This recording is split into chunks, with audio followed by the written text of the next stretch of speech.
మీరు ఎప్పుడైనా రంగులు మారిన శివలింగాన్ని చూసారా? ఈసారి భీమవరంకి అమావాస్య రోజు కానీ పౌర్ణమి రోజు కానీ వెళ్ళినప్పుడు అక్కడ ఉన్న సోమేశ్వరాలయాన్ని తప్పక దర్శించుకోండి.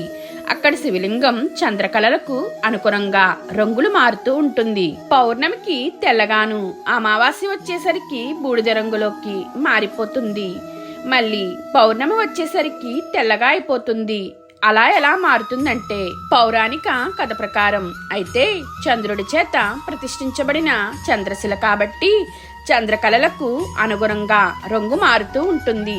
అసలు కుమారస్వామి తారకాసురుడు అనే రాక్షసుణ్ణి వధించినప్పుడు అతని కంఠంలో లింగము 5 ముక్కలు అయింది. ఆ 5 ప్రదేశాల్లో పడ్డాయి. వాటినే పంచారామాలు అంటారు. అందులో ఇదొకటి. మిగతా 4 అమరావతిలో, పాలకొల్లులో, ద్రాక్షారామంలో మరియు సామర్లకోటలో ఉన్నాయి. మీరు ఏ పంచారామ క్షేత్రాన్ని దర్శించారో కింద కామెంట్ చేయండి.